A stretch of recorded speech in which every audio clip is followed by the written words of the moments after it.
Hi, welcome to the Igniting Souls Fellowship here in Dublin, Ohio. Welcome everyone here as well as online. I'm Renee Vidor, and I just want to tell you this morning, I was talking to a friend about how she was so feeling down about herself, and nobody knew that. But yet, all of a sudden, someone came to her from her work and said, you know, you have made such an impact in this office because, and she went on to tell all these characteristics about my friend and how she made such an impact where she was, and my friend had no idea. That led me to realize how important it is that we need to be sharing with each other how much we appreciate each other and why. Give specifics. So I've made a little list just as I was sitting here a little bit before our meeting this morning and just kind of looked around the room. I don't know all of you. There's many people here I don't know. But I just want to point out a couple things that I saw. And people within the Igniting Souls tribe especially is who I was sticking with because I feel like this tribe has been so impactful in my life. And I want you guys to know. I'll also mention a few of you online that just came to mind as well. You know, I saw Pat Gano back there and what wisdom she has. And it's not just about age, is it? You know, wisdom is something that's a characteristic within and how impactful that is.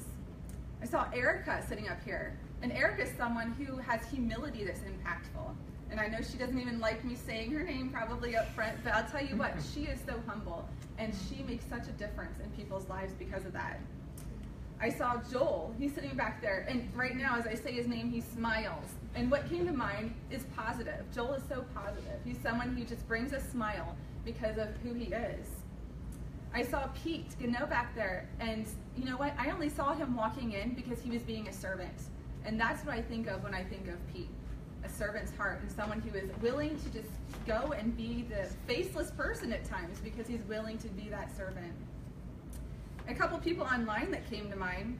There's Amy Hook, someone who's very committed, someone who goes and just does it, and keeps being persistent. And that's a huge characteristic that is very important, especially when doing business, working with people, is you have to be committed. You have to do what you say you're going to do. I thought of Daphne. If anyone knows Daphne, if you've met her, and I see some smiles in the audience here, she is someone, if you've seen her at the conference, oh my goodness, she's so vibrant. That's the word that comes to mind for Daphne. And Daphne, love you girl, fellow redhead. As well as I think of Dexter. Has anyone met Dexter or seen him at the conferences? Oh yeah. Okay. Passion. Doesn't passion come to mind about Dexter as somebody who just can say something and get it across? I mean, what a characteristic to be able to have. You know, I keep looking around here more and I see more faces. I see Kathy. And Kathy is someone who is a dreamer. She's someone who has a thought and a vision, and she goes out and takes action. And those dreams don't just sit there, but she makes it happen. And that's positive. I see Diana, and she's committed. She's someone who comes and gleans and is learning constantly. And gosh, we have David here. If anyone has not met David yet, you need to, because he has humor. He's gifted with it. And I could go on forever. I mean, I see Kat, haven't seen her for a while. Missed you, Kat.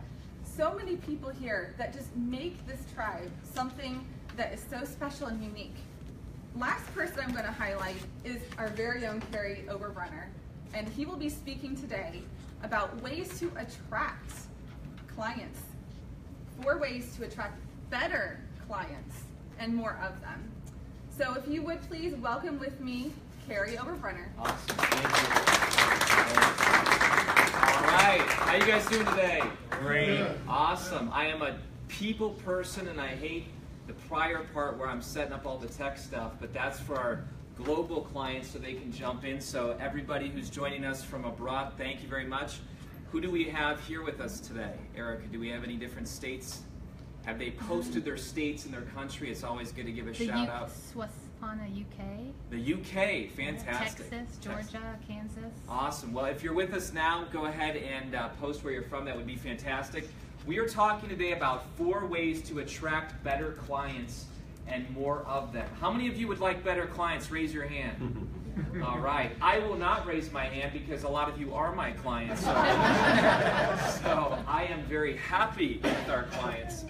But check it out. Great clients don't happen by accident. If you think that the companies, the brands that have the best clients in the world, that just happened by accident, you are crazy, okay? Because the brands and businesses and ministries and nonprofits and all kinds of different things, they have the best clients in the world intentionally, and it's for a reason. And today I'm going to share with you the 4 tips that we use in our own business, the 4 tips that we use. How many of you online would benefit from better clients as well? Go ahead and say yeah if that's true. Here's what I know. We do not get what we want. Think about it.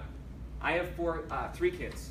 I came from a family of 4, but I have 3 kids, and these kids want things all the time, right? My daughter currently wants a pair of rollerblades. And, right, those are cool. I could see Mike on some rollerblades there. Pink ones? Pink ones too? Yeah? Why not? Why not? All right. But look, we don't get what we want in life. We get who we are. And so today, I'm going to have you look in the mirror a little bit. Now, don't worry. You're going to like what you see. Trust me. But we have to look at ourselves. When we say, I want better clients, we have to look in the mirror and say, well, am I better? And if not, how could I be better? And I'm going to give you 4 traits today that work on social media. How many of you say, I wish I could have a bigger social media following? Raise your hand. Anybody?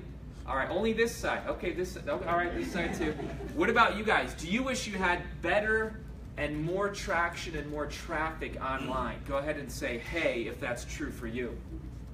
We don't get what we want, we get who we are. If we want to attract excellent clients, then we must strive for excellence ourselves. After all, we can't lead others where we haven't led ourselves. Think about it. You do not have level 10 clients walking around and saying, where is a level 7 leader so I can go hire them, right? No, we know this, right? The law of the lid. A lot of us are familiar with that. So today we are at the Ignited Souls Fellowship. Thanks so much for coming. You've chosen to invest in yourselves. I do have a few prizes, okay? I do have a few prizes. One of them's worth 40 bucks, okay? So be ready, okay? Be ready.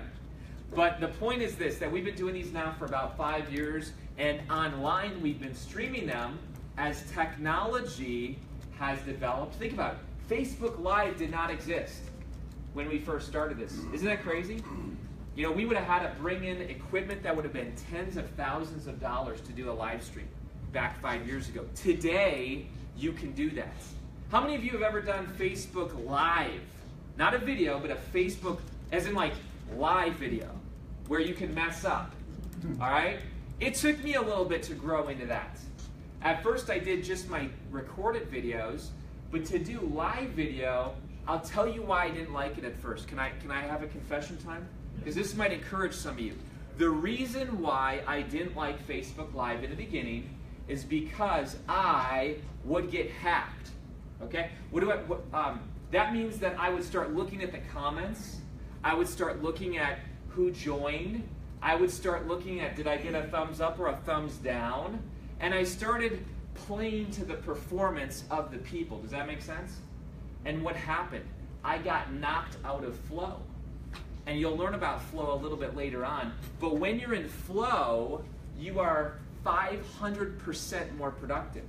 How many of you ever seen one of me doing my crazy videos when I'm running? Anybody? A bunch of you. Those are when I'm in flow. And I don't care if there's people running around or anything, I'm zoned in. But what I had to do is I had to adapt. And today you might need to adapt some things. Because I said, as long as I let that block limit me from Facebook Live, I've basically capped my influence, impact, and income. And some of you are going to have to grow into new technologies today. Some of you are going to need to grow into new habits today. Does this make sense? All right.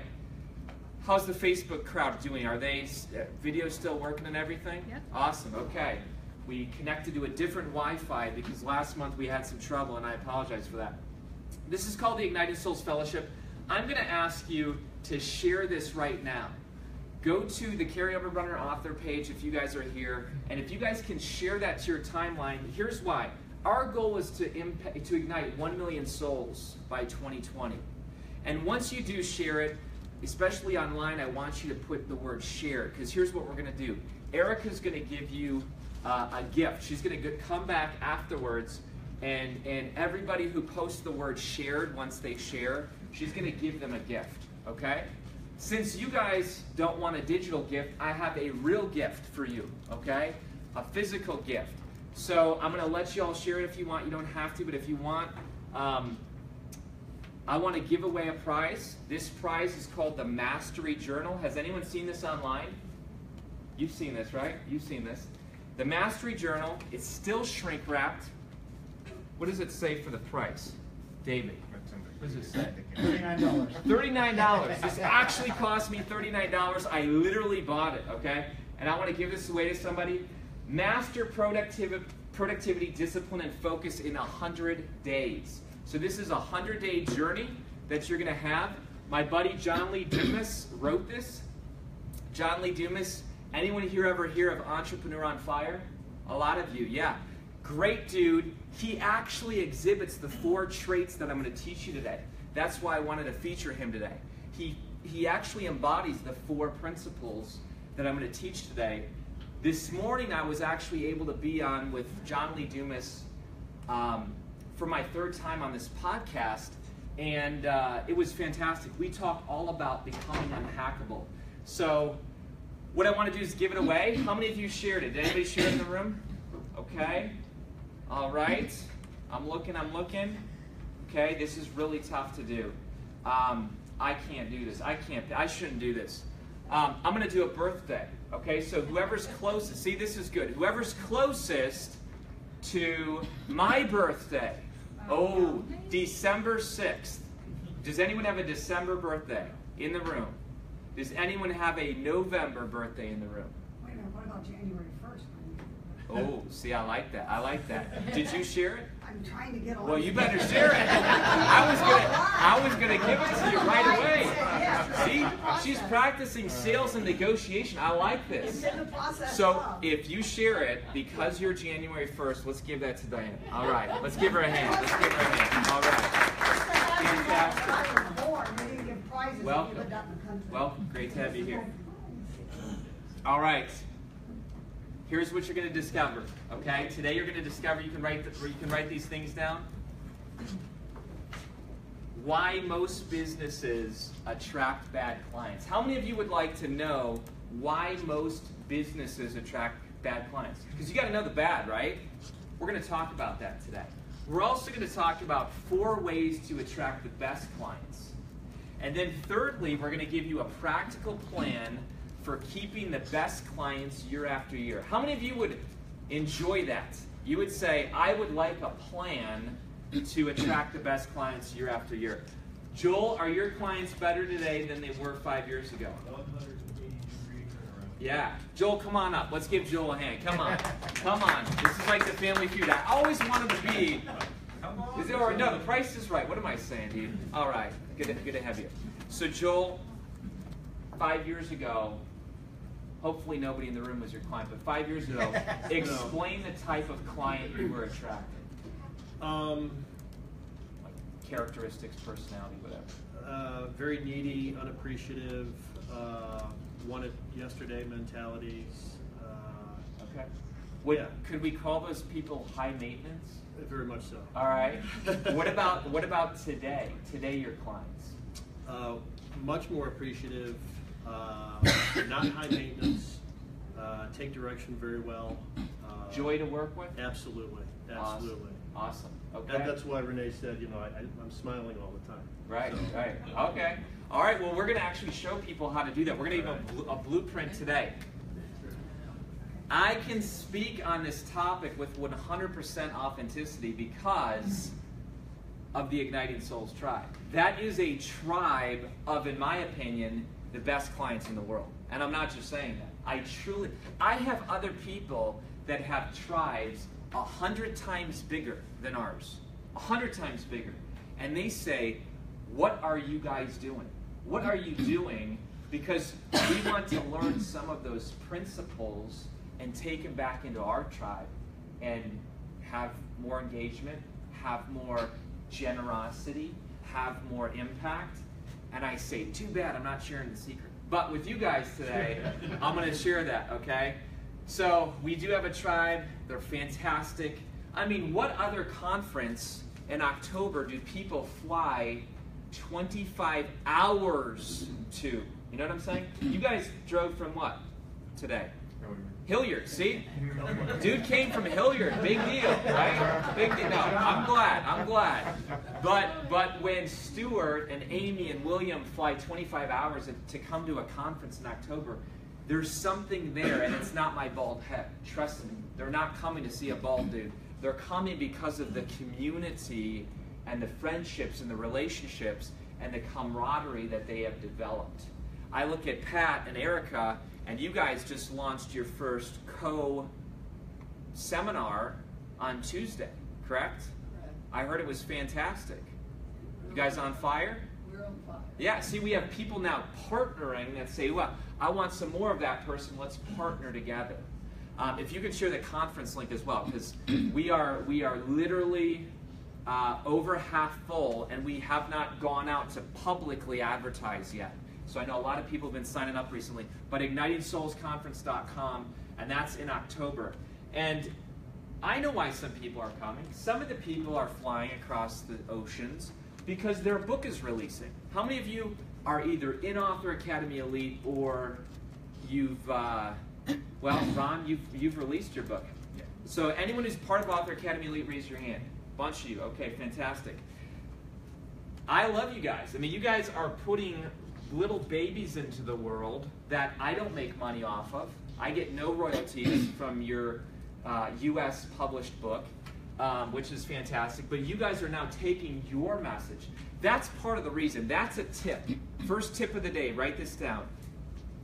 Write this down. Better clients are a result of you not focusing on you. That's just a bonus one. That's not even one of the four. That's like a pre-one, right? The best clients are a result of you not focusing on you. Can't you tell when someone's all about themselves? Isn't this true? Can't you tell when brands and businesses are all about them, right? I'm reading a book right now called Grit. It's a great book. It's Grit. It's a book called Grit. And they're talking about Enron. Enron falling apart and all that stuff. Why did Enron fall apart? Who were they focusing on? Themselves.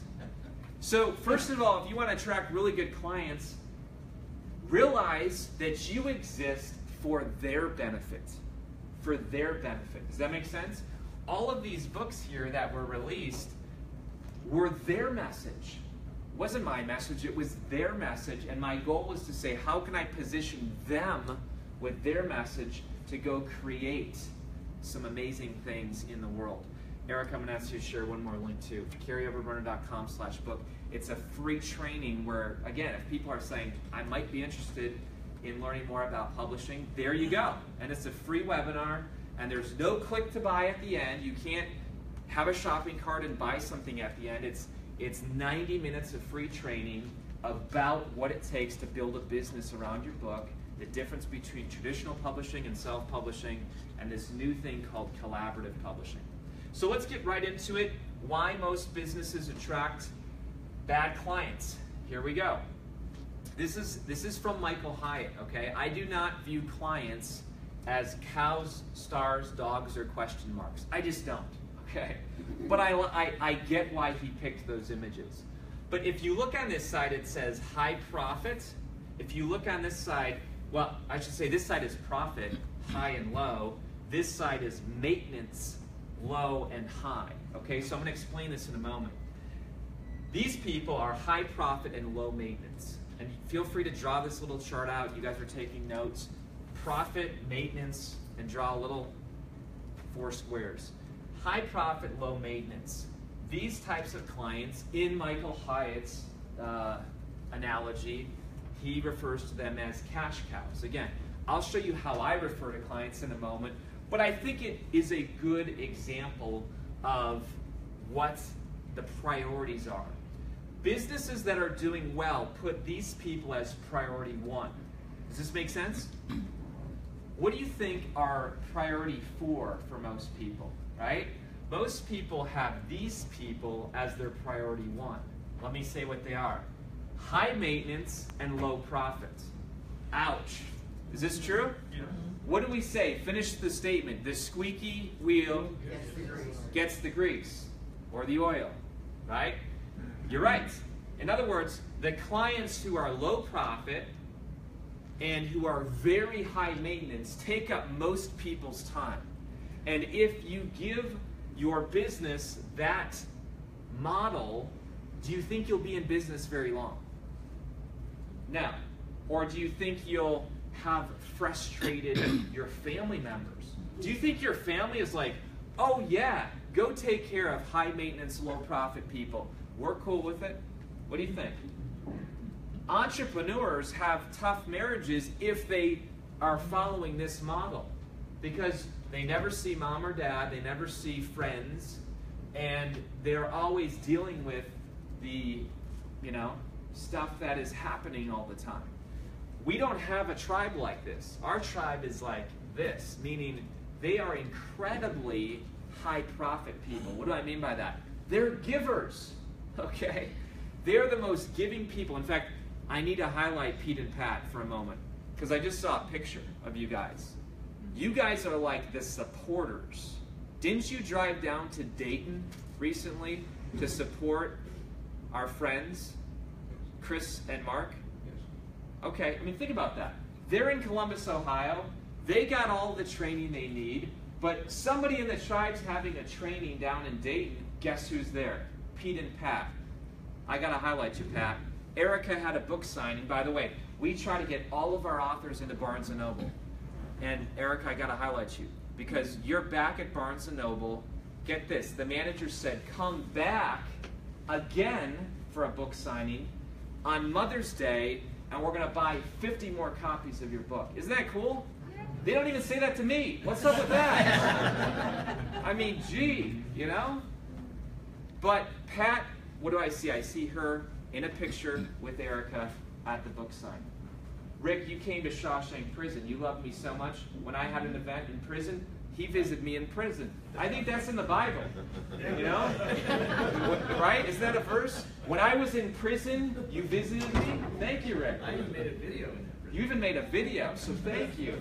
Here's my point. This tribe is incredibly high profit, meaning givers, and they are low maintenance. I love to serve you guys. Here's the problem. Here's what you want to do. These two are tricky because these two are high profit, right, and high maintenance. Some of you get sucked into this. Well, I know they're high maintenance, but I'm making a good fee. And you have about 5 of those people and you're dead. True? Because you are like trying to treat them like celebrities and help them out and they have problems, but you're addicted to the cash, right? This will kill you too. Low profit, low maintenance. There are some businesses that are built around this. Low profit, low maintenance. In other words, you rarely get to touch the guru. You rarely get to talk to the thought leader. They just simply sell, right, widgets. And they don't care. Oh, so we have returns, so we have refunds. Big deal. It's just a small fee anyway. This is where you want to be. And you want to say, how can I transition people over to here? Does that make sense? How can I lead people over to here? What I'd like you to do, this is going to be a little bit risky. You're not going to share any names, don't worry. But I'd like you to draw a quadrant like this on your paper, and I'd like you to write down initials of people. If you have a business, write down initials of people. We're not going to share this with anyone, don't worry. We're not going to take screenshots. But just think about, literally think of names and faces. Names and faces of low profit, high maintenance people. Names and faces of high profit, high maintenance people. Names and faces of low profit, low maintenance. And names and faces of high profit, low maintenance. Okay, just do that for a second. I'd love for you guys to do it online too. Okay, awesome. Does anyone have any initials? We're not going to ask you to share. Just give me the nod. Pat's got a nod. Anybody else? Yes, awesome. Anybody else? I feel like a auctioneer dude, right? Do we have one over here? Do we have one, dude? Anybody? No, okay. But here's the point. Here's the point. The goal is to get rid of these people. To put today a 30-day timer that says I'm either going to take them on and transition them to be more emotionally intelligent, or in 30 days they're done. What if you did that? How many of you have ever fired a client? Wow, the whole room lights up. No, half the room lights up. How did it feel, Kathy? Very freeing. Very freeing. Very freeing. Very freeing. See, we kind of believe this lie that says you should have clients and never fire them. We think that that's somehow Mr. Rogers would approve of that or something, right? Mr. Rogers wouldn't be cool if you fired a client. Well, let's take Jesus for a moment, because he's a good dude. He's better than Mr. Rogers, in my opinion. Less nerdy, too. But here's the point. Did Jesus ever fire people, disciples? Did he ever tell people, no, you cannot be on my team? Did he? He actually did. There were several people who said, oh, I'll follow you. And he's like, nope. He said, no, let the dead bury the dead. You got to go do priorities first? Forget it. Oh, you want a nice hotel? No. The foxes have holes and the birds have nests, but I have nowhere to lay my head. You're out. So if Jesus even said that certain people were out, don't you think you should? How many of you that was a little bit freeing? Anybody? Because, okay, good, in the back. Because I think we're taught that like that's bad or wrong. Some of you, your business would grow incredibly just by this one little step. If you identified who are all the people in category 4, and then you gave them a 30-day window with clear boundaries to either self-select up or self-select out. You see that? Okay. Next one. This is more the model I like. This is the model I like. I kind of view people, and I think we're all at times victims or victors. I'm not talking about who've been victimized by a crime. I'm not talking about that. I'm talking about a victim mentality. A victim mentality that says, I love to lie in bed, blame excuses and denial. I love to live below the line where everyone has a problem. You know, I'm going to make excuses about why I didn't deliver, and I'm going to live in denial. These types of people, in my opinion, they don't exist in the tribe. I mean, Pat, how many victims do we have in the tribe? Not many. I can't think of any. Because although we're imperfect, we say, I see the gap, and I'm going to close the gap. We take ownership for our gaps. All right, let's go into the next one here.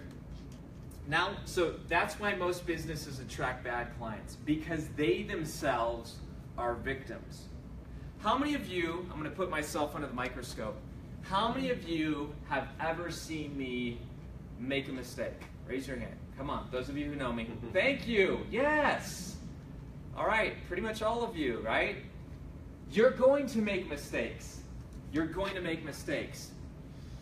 You're going to have the opportunity to either hide your flaws or actually own up to them. I have made mistakes. I have made many mistakes. But here's the difference. Hopefully, tell me if I'm missing it. Hopefully you've seen me own it and say, you know what? David and I, or myself, or whoever, we blew it. We blew it. You know, we told you to go to this link and it didn't work, or whatever, and we take ownership. You know, I take ownership. That is what attracts what? Good clients. Do you want to follow a leader who's willing to say, I blew it, and I'm going to fix it, and I'm going to make good on it? Is this true? That's the type of leader I like. I'm going to be real honest with you about the school my kids go to. Okay, you might think this is crazy. What are you talking about? Why did it just come to mind? Because it made that much of an impression. This was not on my notes, okay? I don't have notes right now. Nothing's on notes. But here's the point. The other day, I get an email in my inbox, and it says, from the superintendent. And I'm like, whoa, you know, big email. And it talks a little bit about some business stuff, you know, related to the school. And then it says, if you were at the basketball game last night, I need to apologize. I was sitting, and by the way, this is a guy named Troy. This is not me, but this is a guy named Troy. And Troy said, I was sitting in a certain section, and the students behind us were getting too wild. And rather than talking to them kindly, I snapped at them. And I want to take responsibility, and I just want to apologize. And if you weren't at the game, don't worry. But if you were, I own that. And that was a poor reflection on the faith that I often, you know, voice. And I was like, wow, how many of you would actually be more drawn to that type of leader? Anybody? Me too, even though I wasn't there. In other words, he just earned credibility with me in a situation where I wasn't even offended. Just because he was willing to say, I don't have it all together. And guess what I did? I told my kids, and I'm like, hey kids, I want you to read this email. And I used it as a teaching lesson to say, look, when we blow it, because trust me, I would have snapped at the kid, you know, shut up kid, right? I mean, that would have been easy to do, right? But he knew as a leader, people are watching him. And so he owned it. All right, let's go to number 2. 4 ways to attract the best clients. Give. Write down the word give. G-I-V-E. While you're writing that down, online, I'd love to know if you are attracted to leaders who own up to their mistakes. Go ahead and type in yes if that's true. I'd love to hear an example of that.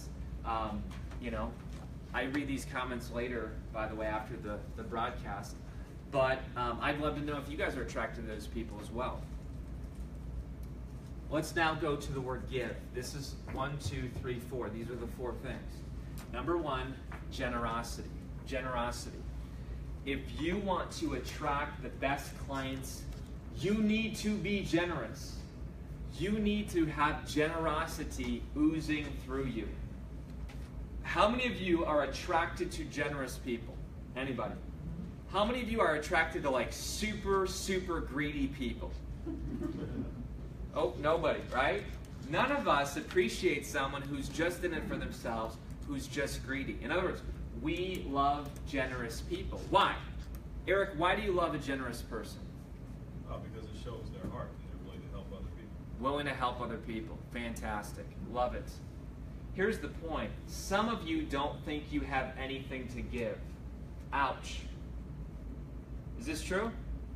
Some of you think, well, I could never do a Facebook Live video, or I could never have anything of value to give away, or I don't have a message. And that says more about your self-limiting belief. We call that BS, belief system. All right? That's belief system. You thought I was going to cuss. That's BS. That's belief system. That says, I don't have anything to give. Who are you focused on when you're saying that? Yourself and your own deficit, right? You have tons to give. In fact, on your piece of paper or online, I want you to write down 3 things that are strengths for you. Write it down. 3 things you either know about, 3 things you are an expert in, 3 things that are good about you. Write down those 3 things. Write them down, write them down, write them down. Generous, right? Did anybody write something down? Ron, just shout one out. What's one that you wrote down? Positivity. Positivity. Do you think you can be generous with positivity?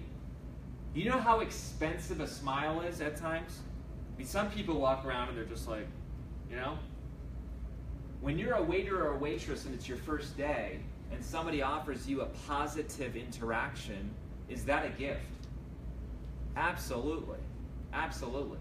Okay. What about you, Pete? What did you write down? One thing. Deep embodying respect for others. Respect for others. Fantastic. Fantastic. Respect is not something that's, you know, out there much today. It's not. What about you, Brenda? What did you write down? Calm demeanor. Calm demeanor. Ooh, I'm gonna take some of that. All right, right. right? Parenting, we need calm demeanor. Generosity is huge. I'm going to ask Renee to come up. Let's give Renee a hand. Come on, Renee. All right. So, Renee, you have an event coming up. What is it, tomorrow? Tomorrow, yes, tomorrow at 1. Tomorrow at 1. If you're local, pay attention. What is it called? It's called the Treasure Swap, and it's only for ladies. Only? Oh, bummer. All right. I have a girl's name. So it is called the Treasure Swap. I asked you about this, and you said that when you first started it, it was, what was the motivation? It started in my home for fun. It was just a clothing swap with several friends that came together, and we just put our clothing out and took, the things that we don't want and took home the things we did want. And Interesting. it was just fun. It does sound fun. All right.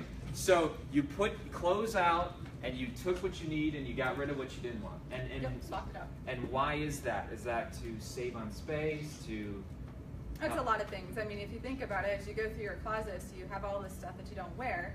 They don't fit anymore. They don't suit you. There's just reasons. And that's really how it's grown, I might as well say. Yeah.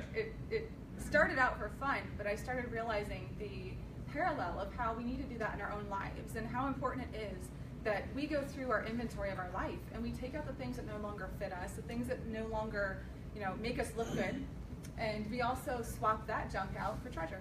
For treasure. Awesome. How many years have you been doing this? This will be the 4th year public. Okay. We did it privately for about 4 years, 3 years. Okay. Wow. So here's something that she was already doing. Think about this for you. What are you already doing? And you could tweak it a little bit, and now you put generosity right into it. Tell us about how it's morphed, and now you actually have generosity embedded in it.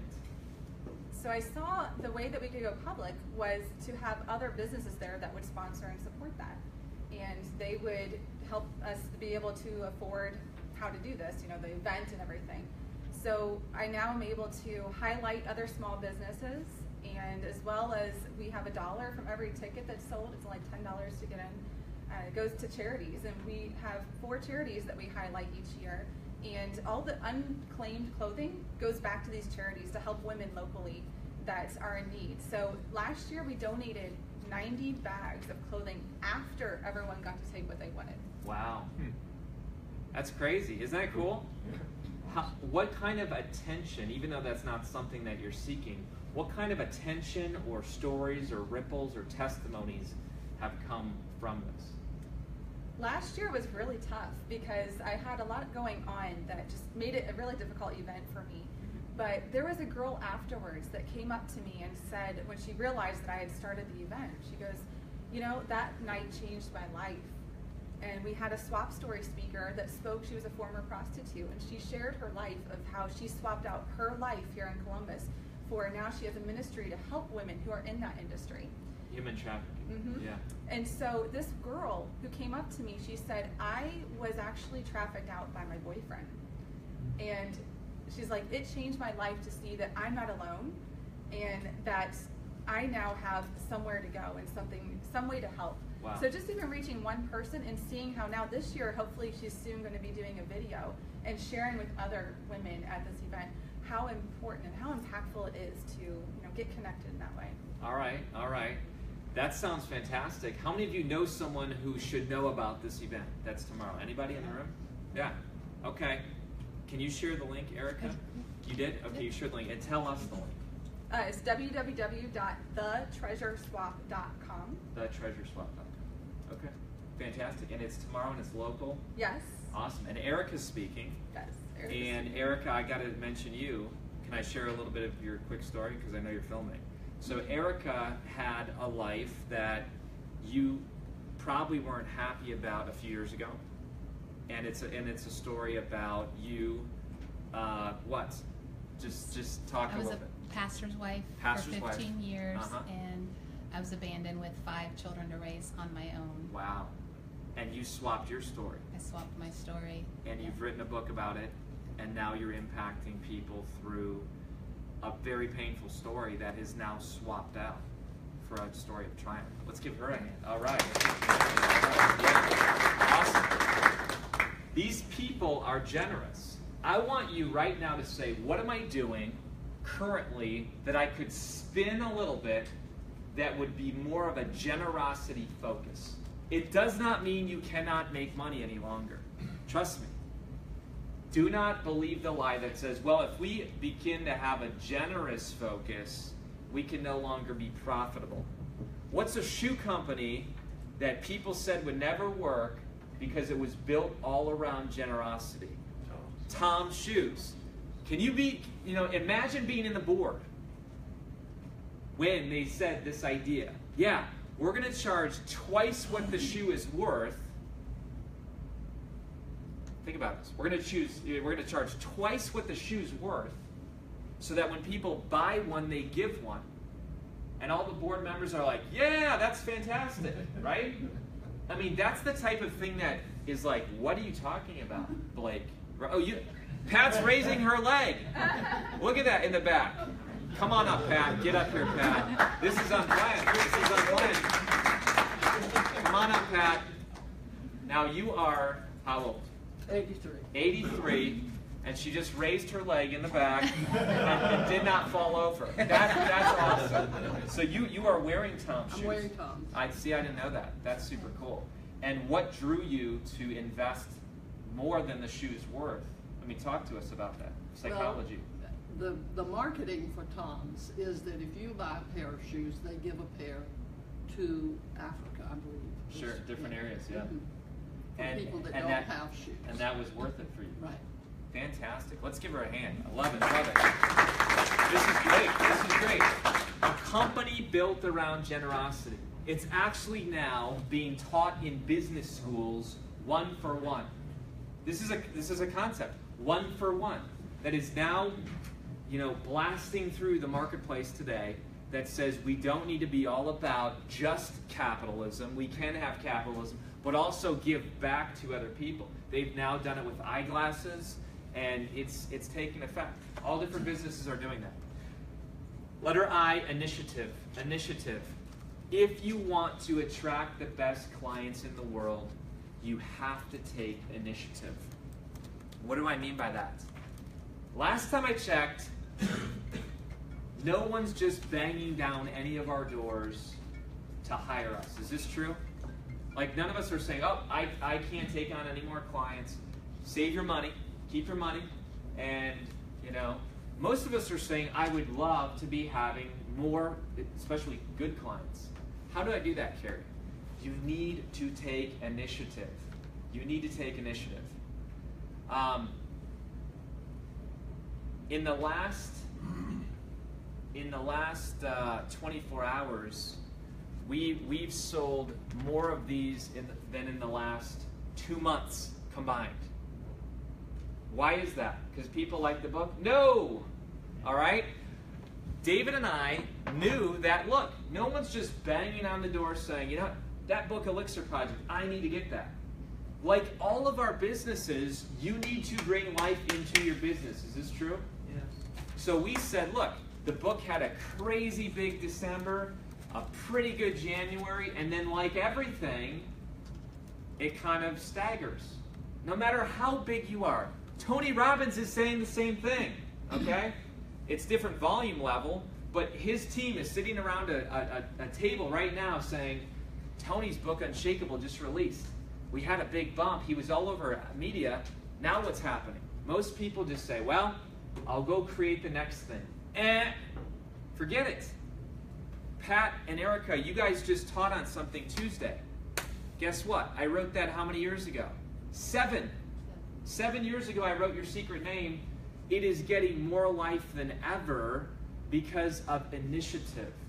If you are not driving sales, I'm going to give you a great little principle that I'm going to steal from our secret guest speaker in June. All right? I'm going to let the cat out of the bag. You ready? We are bringing Mark Henson, the CEO of SparkSpace, in June to come speak to you guys. Okay? And he's going to teach you something called ordinary superpowers and how we all have a superpower that's ordinary to us, and that's why we never cash in on it, because it comes natural to us. But he's going to teach you how to identify your ordinary superpowers. Here's what Mark tells me. Mark tells me anytime SparkSpace is low in booking spaces, guess what they do?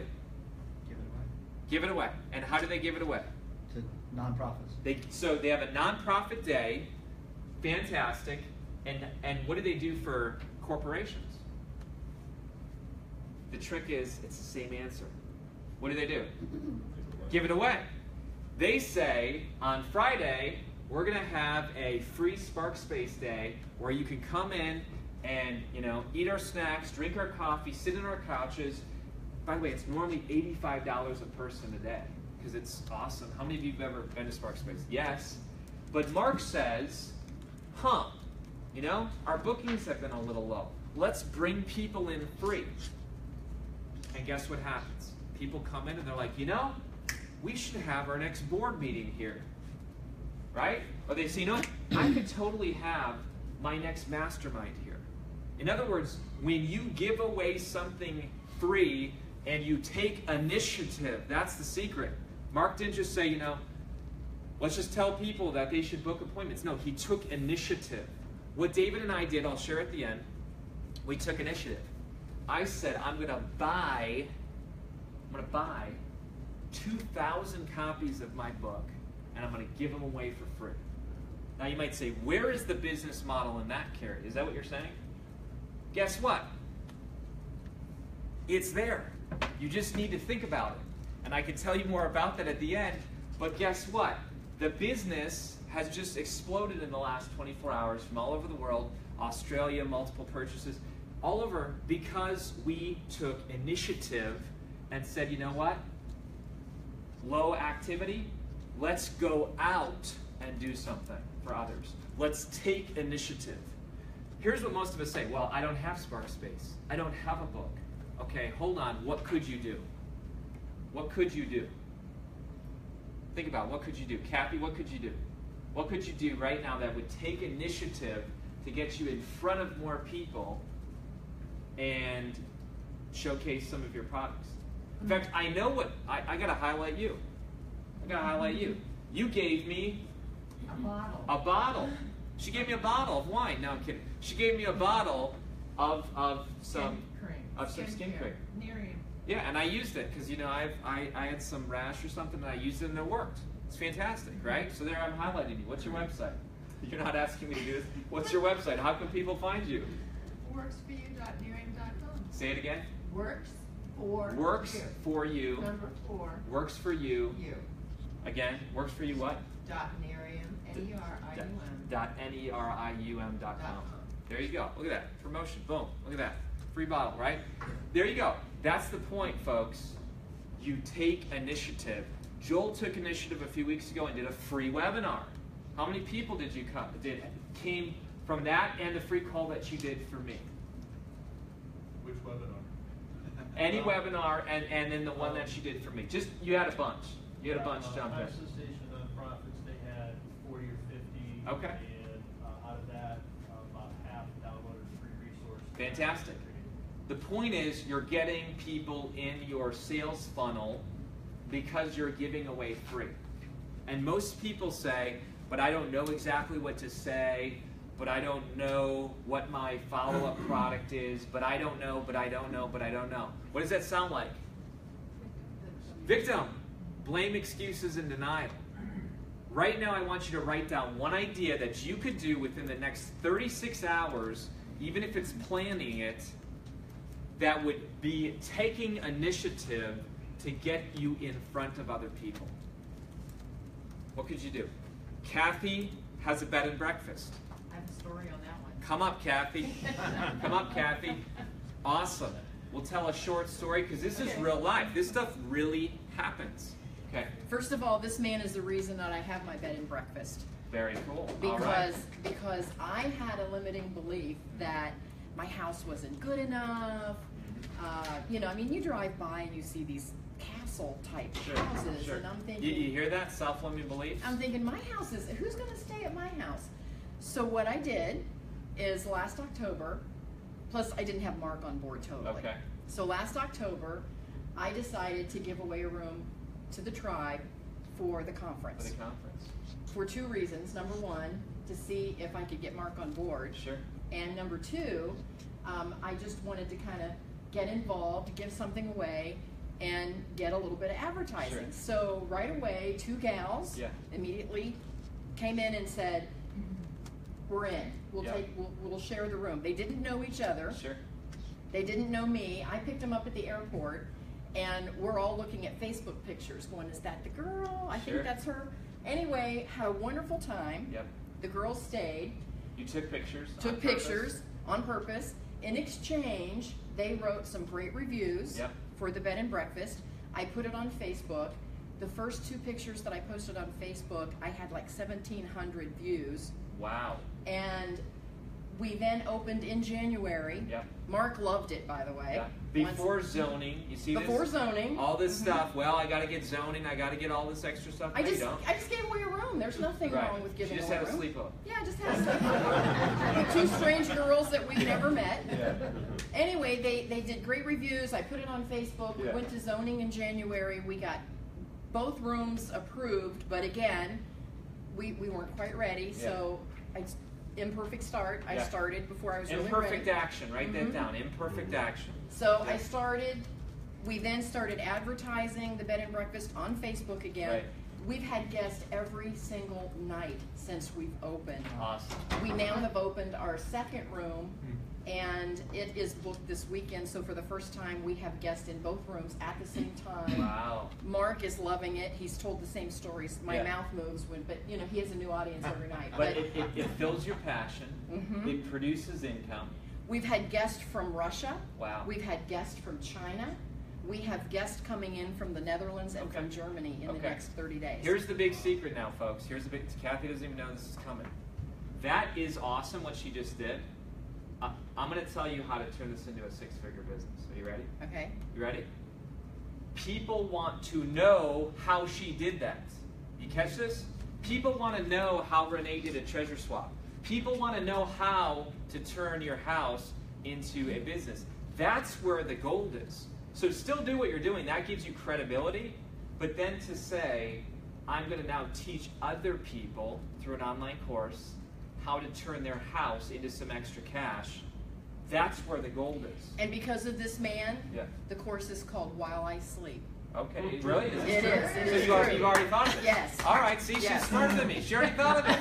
She already thought of it. But you see, that's where the cash is. Once you do something, then you say, you know what, other people probably want to know how to do that. And that's where it is. Awesome. While you sleep. All right, all right, all right. How many of you would like to have more coaching clients? Anybody? Coaching clients. Brian, come up here. This is true. This is true. Why do I bring up clients when I could just, is it because I don't have enough to say? No, I could easily talk and talk and talk. Trust me, right? My kids will tell you. But the point is, I want you to hear real stories. Because it's one thing for me to stand up here and say, here's what I did. It's another one to say, here's what I did last week. And here's what I did yesterday. Brian's a guy who wanted to go pro with coaching. Right. Right? And did you leave your day job, or your day job left you, or what? Well, it left me, and then I left my sales career behind after it left me. So day job left you, and you said, I need to do something different. Absolutely. Your wife supported you, was on board, hesitantly? Yes. Yes. Here's the point. He kind of stalled a few months. Yes. Right? Doesn't this happen? Well, you know, I got to get everything in order, right? I got to get a website, and then you got a website. I got to do this, and then you did that, and I got to get a video, and you. This is what we do. We make it so complex. Instead, you got on one of my coaching calls, and I said, call people. Just do it. Just do it. Call people and offer them what? What did you offer people? I offered a complimentary coaching session. There you go. For free. If people say that they don't have coaching clients, my first thing is, have you offered all your people, all your networks, all your LinkedIn, all your emails, individually emails, not, hey, blind carbon copy, if you're on this email list, I just started a coaching business, PM me back if you want. No, no, no, no, no. High touch is high dollar. Some of us are not willing to do the work of high touch. So what did you do? This had to be scary. right? I mean, seriously, to go to all your friends Yeah. and colleagues and people you haven't talked to in years. Or I mean, some that I just talked to 4 months ago. So Okay. I was in IT sales at the time. Yeah. Before that Yeah. I left, and I went back to the same people that I was associating with Yeah. back then, 4 Yeah. months later, and I approached them about, complimentary coaching. Yeah. And believe it or not, some of them said, yeah, Okay. I'd love to do that. Okay. That makes a So, lot of so sense. would you like to hear how we taught Brian how to do this? Or should we just have him sit down? Does anyone want to hear this? Yes, Yeah. yes. Are you sure? Yeah. Does anyone want to online hear this? Okay. Because again, he had to pay to get this advice. You're going to get it free. Is Okay? this my next book? Maybe. Okay. Maybe. But obviously, Brian's blind in one eye. Yeah. Right? Let's just be honest. Obviously, you had a brain tumor. Mhm. And rather than say, ooh, that's a secret, that would keep me unqualified, what did I kind of lead you and teach you to do is to actually make that your brand. Embrace it, yeah. So that's his brand. What's your website? A Radical Vision. aradicalvision.com. But wait, you're blind. You see the point? I used to struggle with self-injury. I don't hide that. I actually say I had so many self-limiting beliefs, I actually used to cut myself. That's pretty low, okay? Use your past as credibility for why people can trust you. People want authenticity. They don't want to hear, well, I'm ICF certified and this and and here's my credentials. They want to know you, right? So you sent these people an email. What was the subject line? Subject line was, something about, hey, I hear it's time for planning for 2017. Time to plan in Yeah. 2017. He Yeah. made it relevant for them. He didn't say, got a favor, quick ask. He said basically, it's close to 2017 just starting, are you planning? And then your email wasn't all about you, blah, blah, blah, blah, blah. I started this coaching business, da, da, da, da, da. What did you get to right away? Well, I tried the blah, blah, blah about me. It didn't work. There you go. There you go. You see how we are? See, we say we want to serve, and by the way, write this down. This will free some of you. Some of you are like, dude, I've heard you say that a million times. Selling is Serving. Selling is serving. And marketing is storytelling. So when people say, I stink at sales and marketing, I say, can you tell stories and can you serve people? And they say, yeah, I can.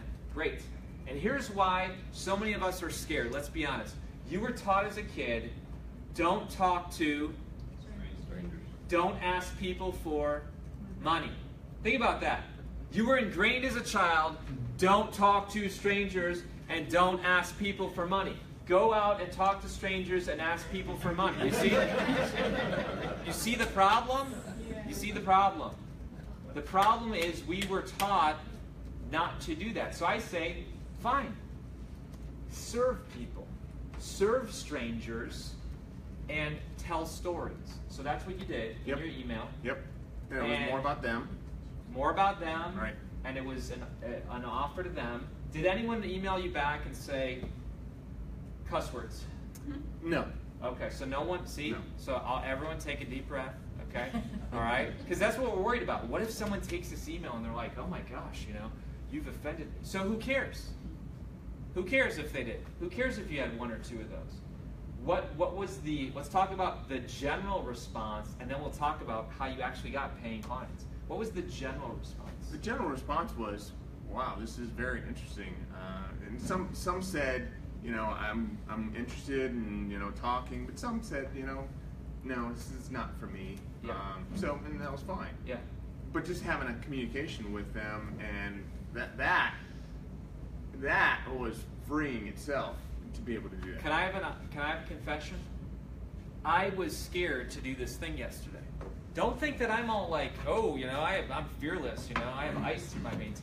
I get nervous. Like, oh my gosh, should I hit publish? I don't know. Should I? I don't know. And you hit publish, and then the fears kind of go away, right? Mm-hmm. So your fears are the same. They just get on a bigger scale, right? All right. So you did that, and then what? What happened when the first person said, yes, I'd like a complimentary coaching session? What did you You didn't say, oh, blank. No, okay. Now So- what do I do? Yeah. But I remember you being on a coaching session saying, Kary, now what do I do? Oh, yeah. Right? I And did- that's I did okay. that. And that's okay. After I jumped up and down. After you jumped Yeah. up and down. So now you had several complimentary coaching sessions. Mhm. Did your first one turn into a paying client? Or how many did you have to go through? I've had probably 2 that were not, they didn't, turn into a paying client, but the third one did. Okay. And what did you think then? I'm like, wow, I can do this. Yeah. That happens, by the way. I talk about that in Day Job to Dream Job. It doesn't matter if you sell something for $1. Your mindset shifts. When you get a win, even if it's a small win, and suddenly you go from hobby to professional, doesn't matter how many to the dollars, now it's just terms of scalability.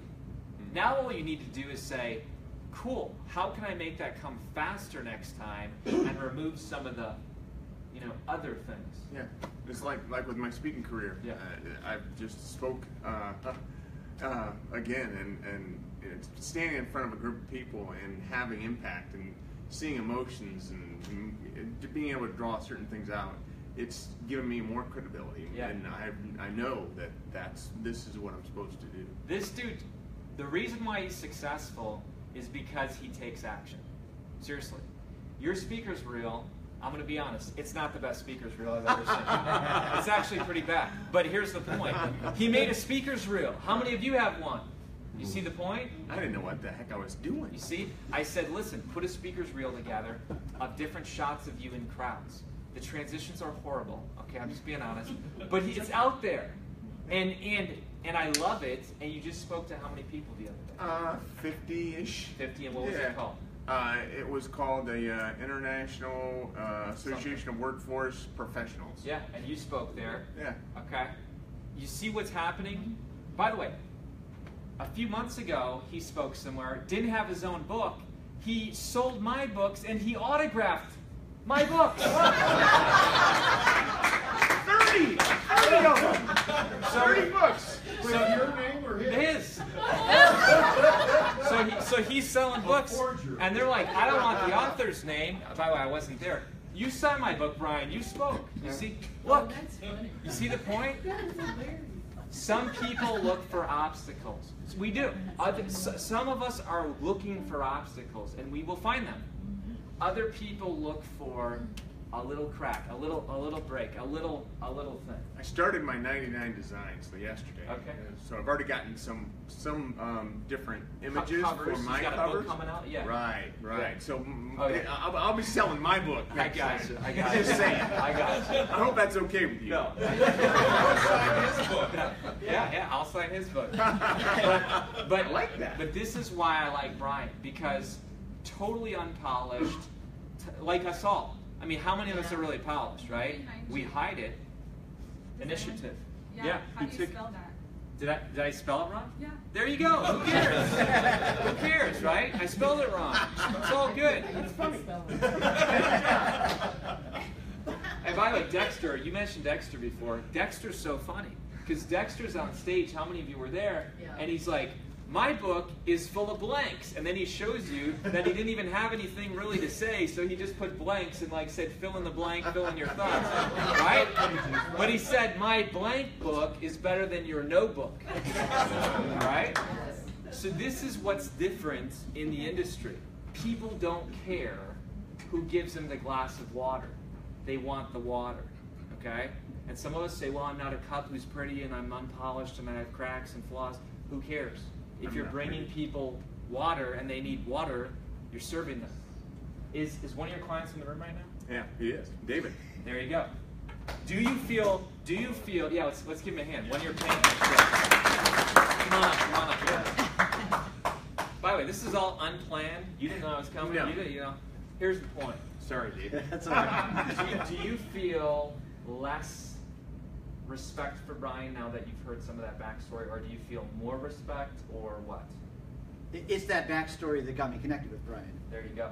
That's so why it's it's his authenticity that drew you to him. Absolutely. Wow, fantastic. I am transparent. There you go. Awesome. Authenticity attracts, right? Awesome. Thanks, guys. Yeah. Great. Awesome. Thank you. Thank you. All right. I feel like this is a TV show here or something. You know? This is fun. Victor. What is the G? Generosity. What is the I? Initiative. Spelled right. It's all good. It's all good. Yeah. And by the way, like, do I want to spell wrong? No. But here's the point. I've had people literally. David and I have a joke about the grammar Nazi. Okay. We don't know who she is. She's on our email list. And if I ever do spell something wrong, that's fine. Tell me. I do want to know. I do want to improve. But the grammar Nazi, raked me over the coals about, like, how dare you, write in the English language because you missed a comma, and here's my point. Like, what is she doing in the world? Well, some of us are trying to light a candle, some of us are putting out candles, right? So who cares? Who cares, right? Victor. Just like we had victim here, Victor live above the line. Victors put their oar in the water and move forward. They take ownership, they take accountability, and they take responsibility. Okay? These are victors. If you want to attract the best clients, you better be a victor. You better have this as your mantra, and you better embody this. Because guess what? Other clients will say, I am so into that. I gotta share a story. I go to Walmart Vision. Not embarrassed to share that. I don't know. Is that embarrassing? I don't know. I get my eyes checked at Walmart. It's all good. I love it. Here's the point. The other day I was at Walmart, getting my eyes checked for my 2-year thing.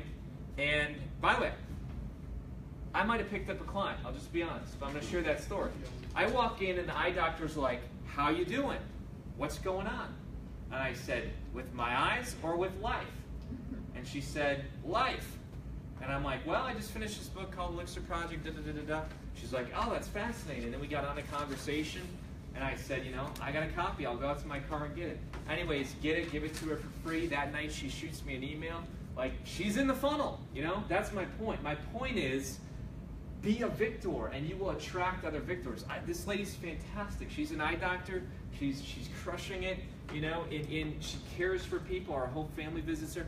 But the point is, like, you always have to, what? Show up, build up.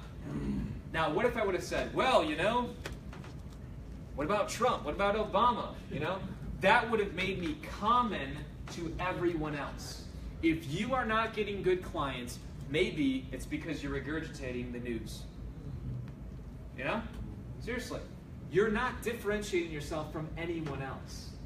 Oh yeah, that was a dumb move, or oh yeah, this Republican or Democrat or this or that. Blah, blah, blah, blah, blah. Help people, serve people. Give them a new radio station, because you are broadcasting one. When all your social media is like, oh man, my Starbucks was cold.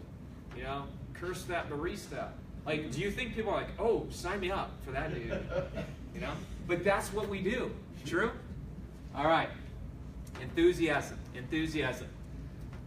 Enthusiasm, one of my favorite words of 2017. Why?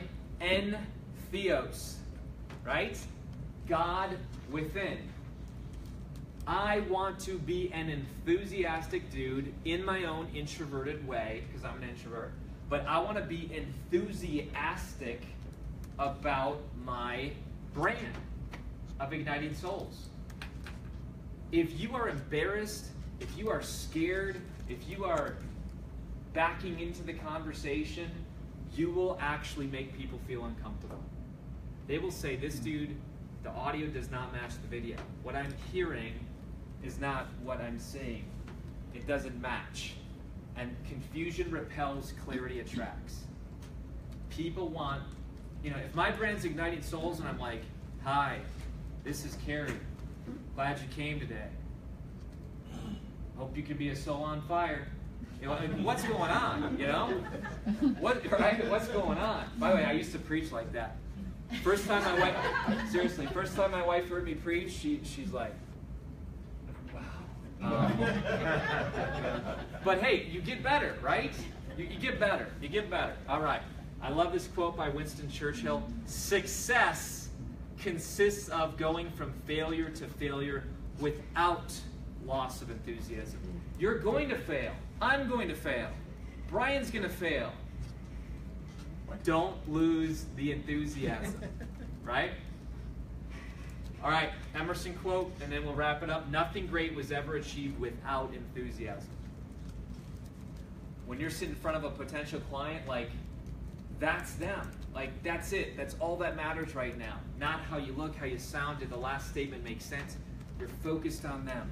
How many of you know my John O'Lee story? The one that the stranger I sat next to in the airplane seat. When we landed, she's a $5,000 client. Why? Because I shut the computer down and said, how can I serve you with your book? Let's map out your table of contents and your title by the time we land, right? And I said, can I interrupt you if you get off topic? Because I knew she was a talker. She said yes, right? And that's why we nailed it. All right, you ready for the practical plan for keeping the best clients year after year? Ready? Ready? Yeah. Pete's ready. Okay. You need to become unhackable. You will leave today and you will say that maybe it was a nice talk, maybe you learned a thing or two, and life's going to hit you again. You're going to touch your cell phone according to the D-Scout research report 2,600 times. You're going to touch your cell phone today. Clicks, swipes, taps, average person 2,600 times. Average person, right, is going to be watching binge stuff on Netflix. Average person is going to be, paying attention to the news. Average person is going to get hacked. Hacked is when you are basically, the term hacked means when an unauthorized source gains access to a computer or a system. That's what a hack is. That's a true definition of a hack. And the problem is that our bodies are made up of systems, circulatory, respiratory, right? And our brains think like computers.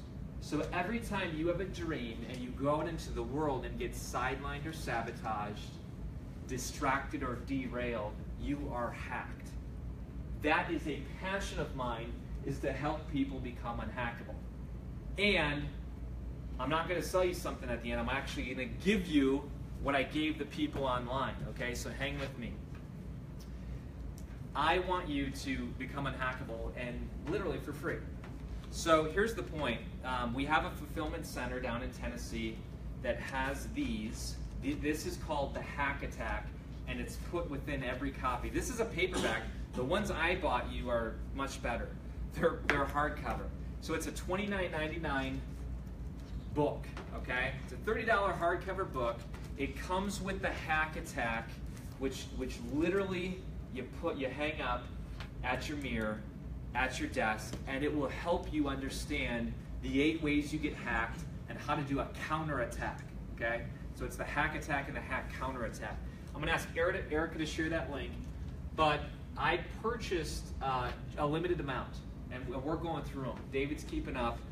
Terry down in Tennessee is mailing them. And the point is this, it's $29.99. All I'm asking is that you cover shipping and handling. So like, yes, we literally have to mail it out. Yes, we literally have to pay the fulfillment center. So I'm asking you in the room too, if you want, to go to this website and to get the book. And if you say, well, Kary, I already have a copy, that's fine, get a copy and then send it to somebody else, give it to a friend. But this is free, the book's free, so yeah, thanks for sharing that link. And fantastic. I'm gonna take some questions and answers. We have 13 more minutes. So anyone have any questions? I might repeat your questions so the audience can hear. If the audience has any questions, feel free to type them in, and Erica, just interrupt me, okay? I'm gonna leave that website up there too. Anyone, questions about this topic or anything that I said today?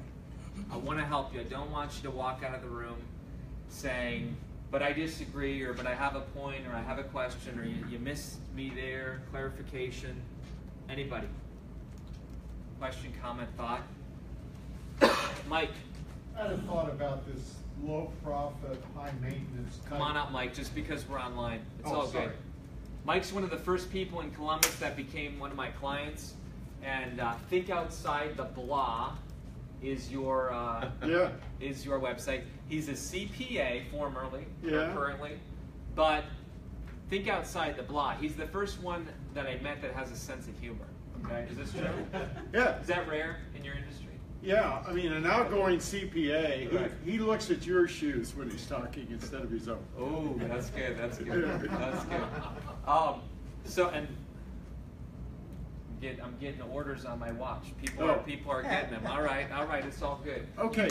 Oh, you're fine. You got time. My comment was that from my experience, having 40 years worth of clients, that if you take on a low profit, high maintenance client, or whatever that other group you're right. over there, what happens is, a lot of times it happened to me, in your eagerness to get business, you accept that lower value, and then you're the recipient of a high maintenance client.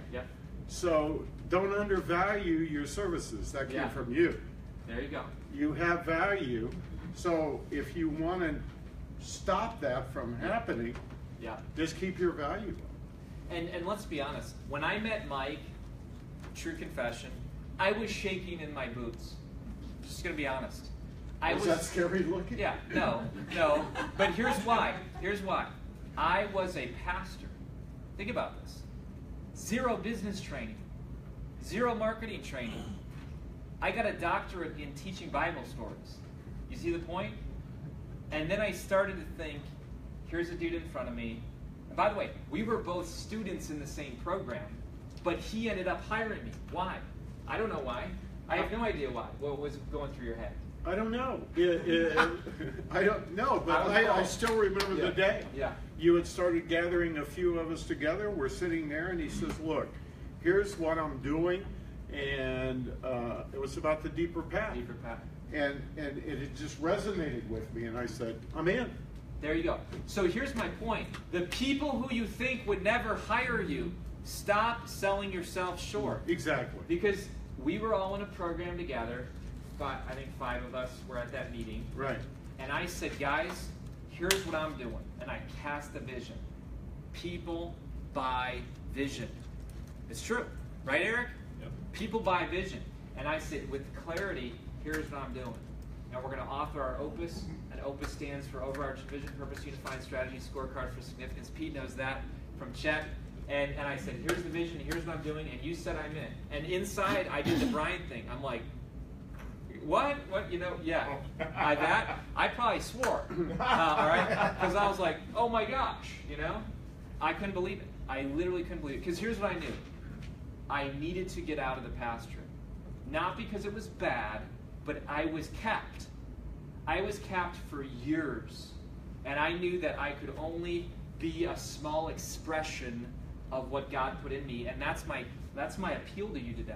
Are you being capped? Are you in a context or a space that's holding you back? You know it, and your way out is to get a mic. And then repeat it, and then get another one, and then get Joel, and Joel came in, and then get Rick. Rick, you came in. Rick, I still remember meeting with you. Let me get the restaurant. Lunch at Sawmill. It was the sub place. What is that place called?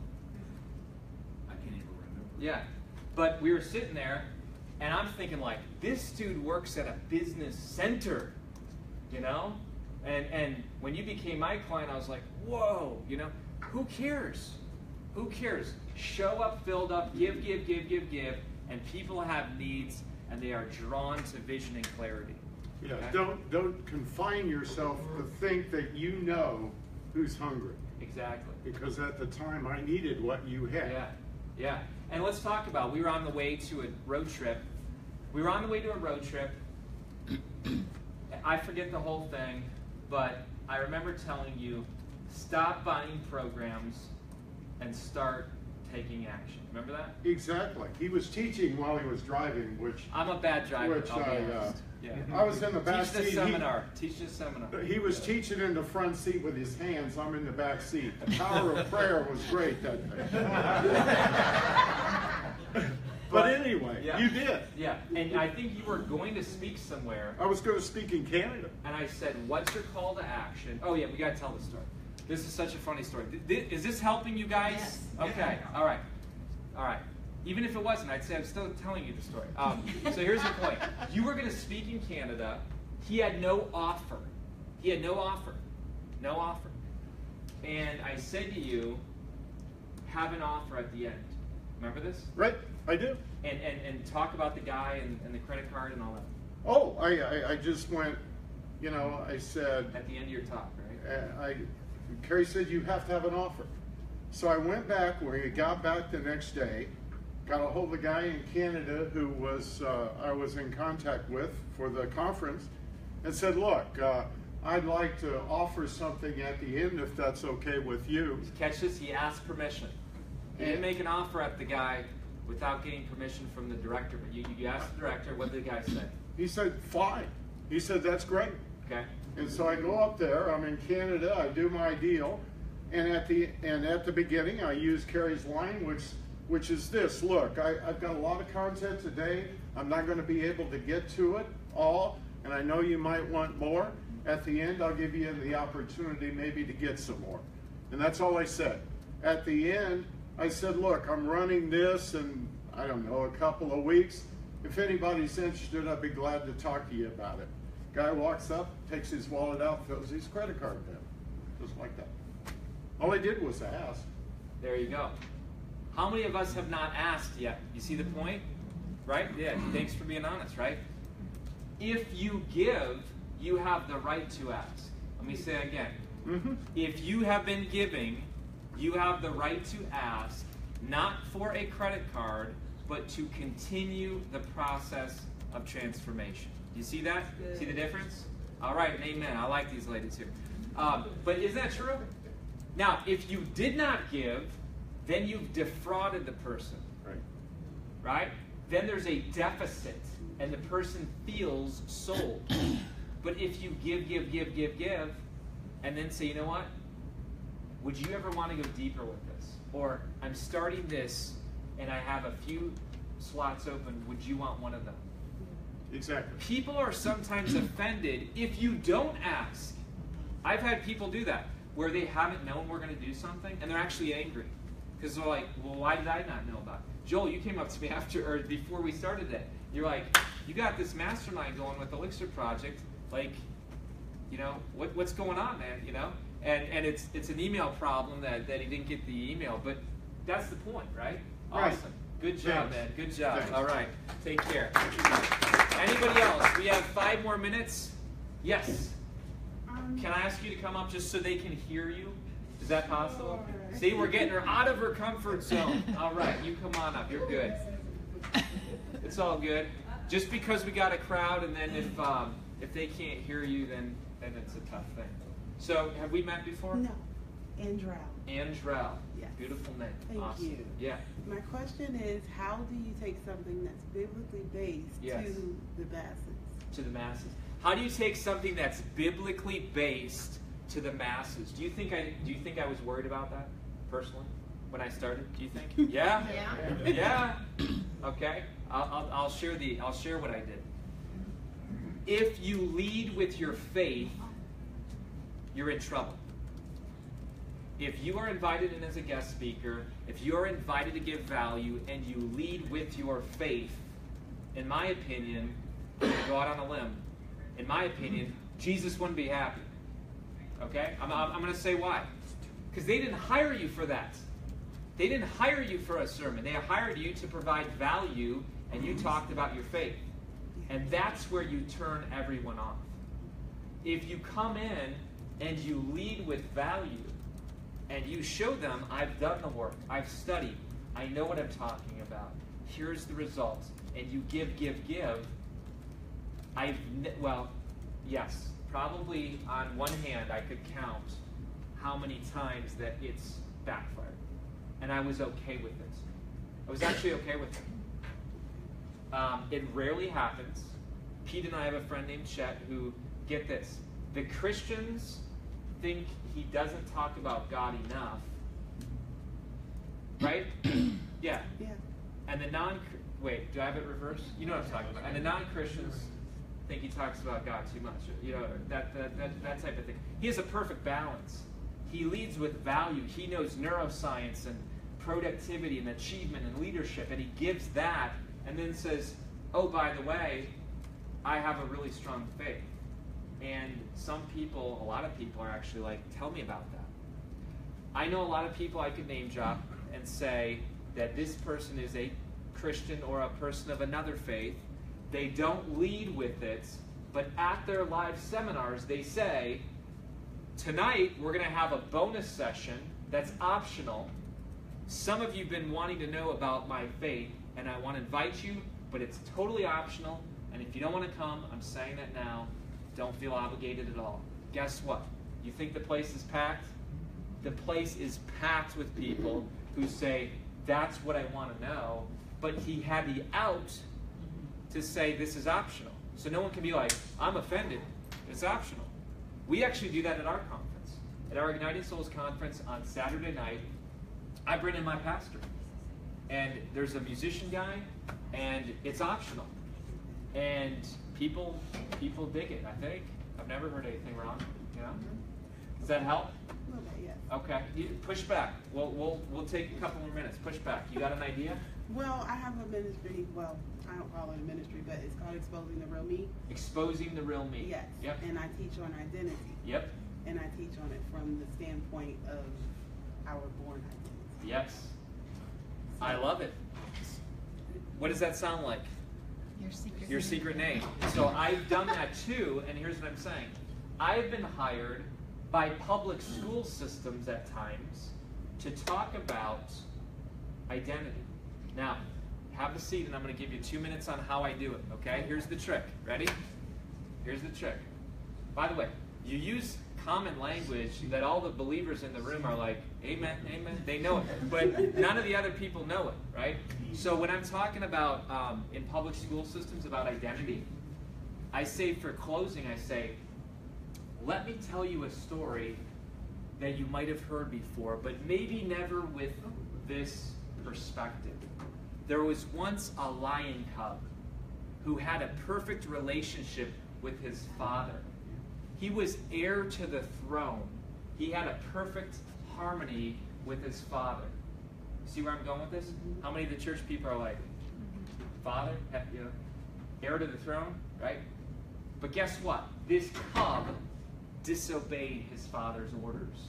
And he listened to a liar who wants to steal, kill, and destroy. It was his uncle. What was his name? And all the kids say, Scar, right? And then you say, but guess what? His father loved him so much that in his rebellion, he jumped in to save him and died. Guess what happened? That cub felt guilty because his father had to die for him. Scar came in and began to say, murderer, right? Disappointment, failure, and he banished him from the kingdom. So guess what happened? The lion went out and found some hoodlums. What were their names? And honestly, I don't remember. What were their names? Timon and Pumbaa. What's the names? Timon and Pumbaa. There you go. And by the way, you act like that, but I honestly didn't remember their names because then the kids are engaged and all this stuff. And guess what? He lived a life of purposelessness. He lived a life of wandering. It was called Hakuna Matata. Don't worry, be happy. In other words, he sold his soul. But guess what? Even though he wandered in his identity, even though he forgot who he was born to be, one day he was walking and a crazy monkey comes up to him and says, I've seen your father. I know your father. He says, no, you haven't. My father's dead. He died a long time ago. He says, no, he hasn't. Let me go show you. And he takes him through a jungle, and on the way he gets torn up and bruised. And he says, look into the water. And this lion looks into the water and feels ashamed. All he sees is the disappointment of the son that he was. And the monkey says, look deeper. And he looks deeper and he sees a picture of his father. And his father says, you're more than who you've become. Remember who you are. And Simba remembers that he wasn't a failure. He wasn't a disappointment. He was forgiven for his wrongdoing.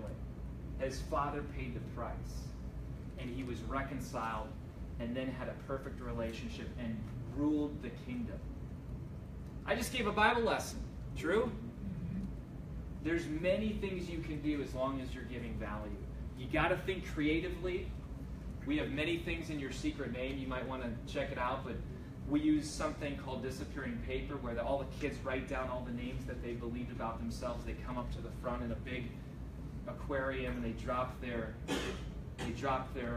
names in there. If you want, tint it red. What is red for? I don't know. Blood of Christ, right? And anyways, that washes away and those names disappear. I mean, there's all kinds of stuff you can do. You see what I'm saying? You got to be creative. You got to get value. I had a blast with you guys today. I'm going to stick around a few more minutes. If you have not gotten the book, I encourage you to, okay? All you're paying is shipping and handling, and we'll shoot that out right away. Hardcover book as well as the Hack Attack, all right? Thanks so much for coming, guys. It was an honor to be with you.